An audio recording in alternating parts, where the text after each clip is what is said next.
All right, welcome back to the channel. And man, does Mark Breland blast Deontay Wilder over his lack of preparation, lack of listening, and the yes men surrounding him.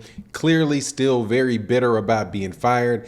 Let's talk about what Mark Breland had to say in this video.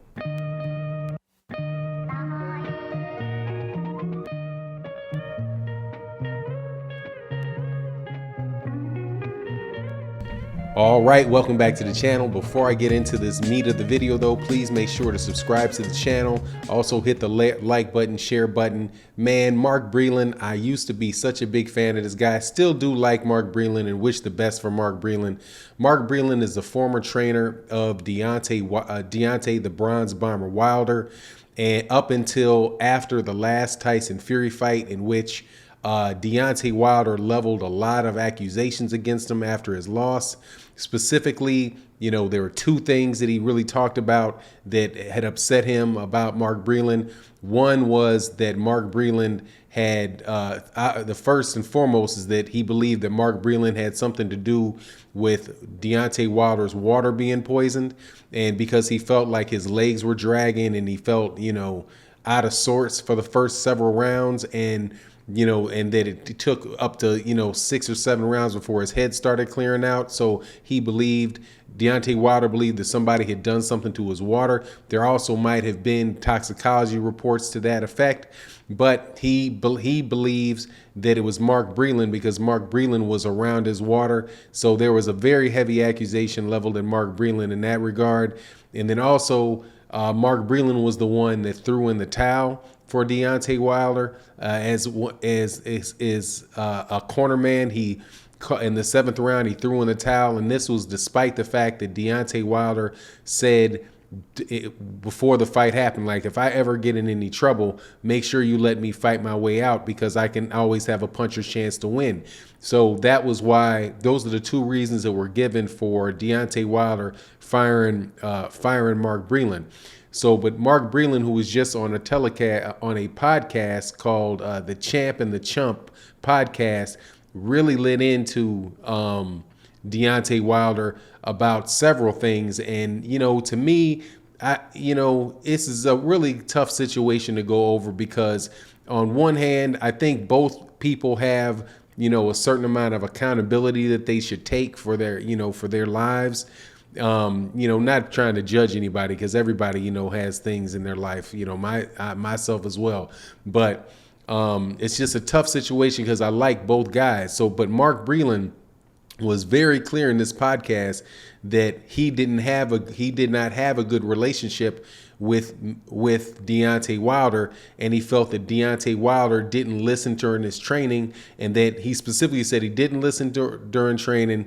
He has no skills, and at this point in time, he's all surrounded by yes men. So, as far as Deontay Wilder not having any skills, there is a problem here with, like I said, Mark Breland taking accountability for his role in what went on.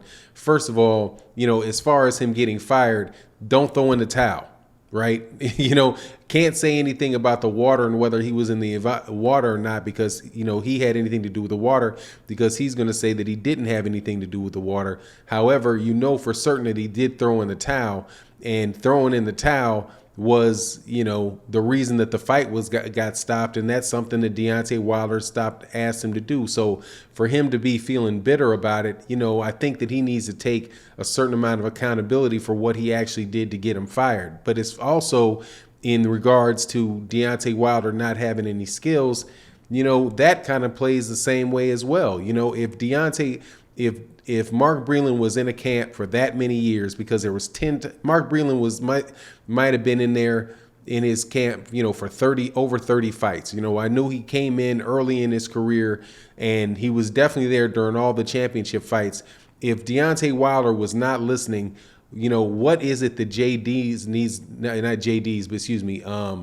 that Mark Breland needs to do in order to make him listen? That is something that, Mark Breland needs to ask himself, because there's been other trainers that have worked with very egotistical fighters before, and but it didn't keep them from figuring out a way to work with him. A real big example of that is Muhammad Ali and Angelo Dundee, where Muhammad Ali early on in his career was working with Archie Moore, and Archie Moore was saying how difficult it was to get Muhammad Ali to do the things that he wanted him to do, right?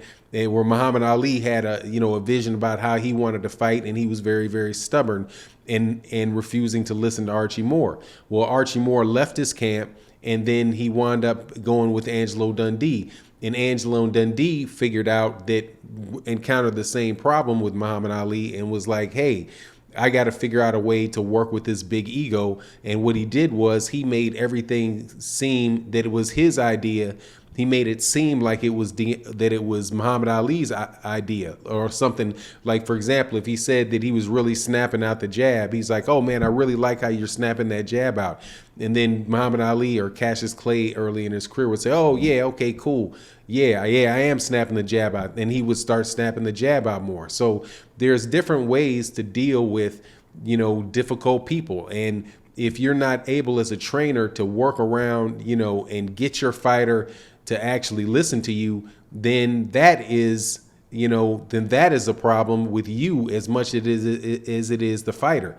Now, I can't speak for the yes men that surround him and all that. However, he's a heavyweight champion, and there's a bunch of yes men that are going to be around heavyweight champions. And it seems to me, just looking at it from Mark Breland's point of view, that Mark Breland had some things that Mark Breland needed to figure out, but he never left the camp, right? So it's kind of like, why are you spewing this venom at him, now? And that part of it is pretty obvious, that the reason is because of the allegations that was made by Deontay Wilder.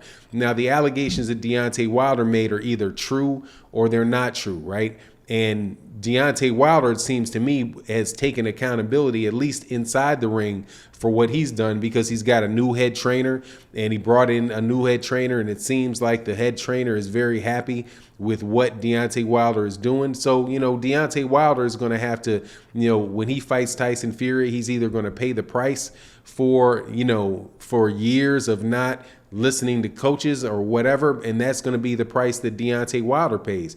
But the price that Mark Breland is going to have to pay is, when you had this world champion and you had this guy there, you didn't have the ability to convince him to do the things that he should do, because the trainer's job is to train, and you got to find a way to motivate your fighter to get your fighter to figure out exactly what it is that you're talking about. Same thing, with the teacher in a classroom.